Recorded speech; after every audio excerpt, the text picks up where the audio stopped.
So this video is about using GPG to sign a message and the difference between signing and encrypting, which is not much of a difference, except in concept of the way we use it, sorry. So if you haven't looked at the previous two videos, please do so, because you have to know how to have generated a key and to encrypt already. So we're going to do signing. So the idea here is that signing is done with a private key. So the essential idea behind that is that if something is signed by a private key and a private key is kept private, only one person has it, then that verifies that the message that was signed is signed by that one person. So that's not including like keys can be stolen or broken or things like that. So in general, it verifies the identity of the sender of this message because they signed it with their private key and they're the only one with the private key. So let's say on the right hand side here I have Sue, and she wants to send a message to Sam. So she wants him to be sure that it was sent by Sue. So let's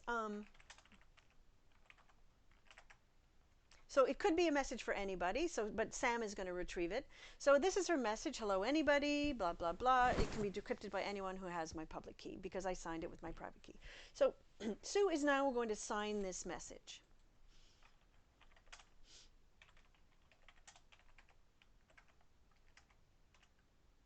So she has to give her, this is in her key ring, she has to give the private key password or passphrase.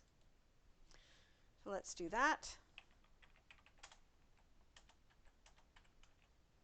So now it should be signed. So the idea behind signing is encrypting with a private key so that anybody with the public key can decrypt it. So only one person has the private key, so it proves that this message came from them, technically. So now Sue is going to copy the message.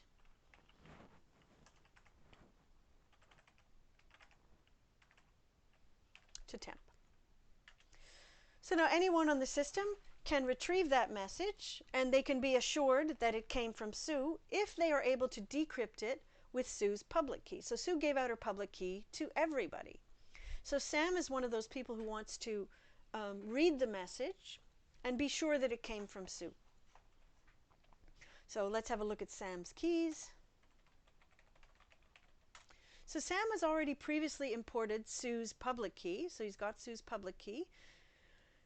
Sam's already previously imported it. So Sam should be able to verify that this was indeed written by and sent by Sue. So the first thing that Sam does is he retrieves the message, or takes a copy of the message, from temp.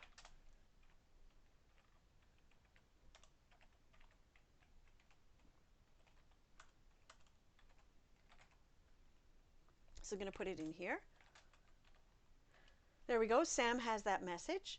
So now Sam is going to check, verify this message. So we already know that Sam has the public key, so Sam should be able to decrypt this message because it was signed with the private key. Sam and anybody who has the public key. So the idea here is that, again, I'm repeating myself, I know, but I'm a teacher.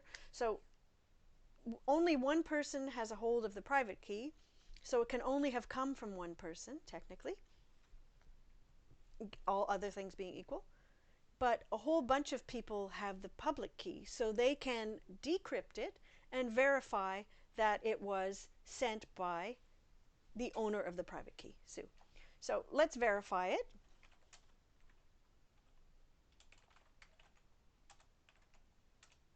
So as you can see, it's saying that the signature, this is a good signature from Susan Black.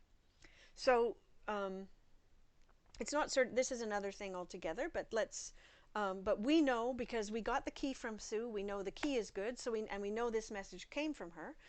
And if it didn't come from her, if there were some error, then I wouldn't be able to decrypt it. So let's try decrypting it. So because the public and private key are mathematically connected, if I encrypt with one, I can decrypt with the other. So since it was encrypted with private, I can decrypt it with public. Let's try to decrypt. So here it was decrypted, and this is the message: hello anybody, and it gives me the signature. So I have successfully Sue has successfully told Sam, that this is from her. So this actually exists from her. So if I want to put it in a file, message from Sue.txt. Oops. Oh, that's not an option. Okay, so I'd probably have to cat it into something. In any case, when we decrypt, we can read the message. So we verified the signature, and we were able to decrypt it and read the message. So this is the opposite of encryption, because it's one to many. Encryption is many to one. So encryption is many with the public key to one with the private key. Signing is one with the private key to many with the public key. So that's the difference between encryption and signing. I will leave, there's a lecture associated with this. I'll leave a link to the lecture in the video description. Thanks. Bye.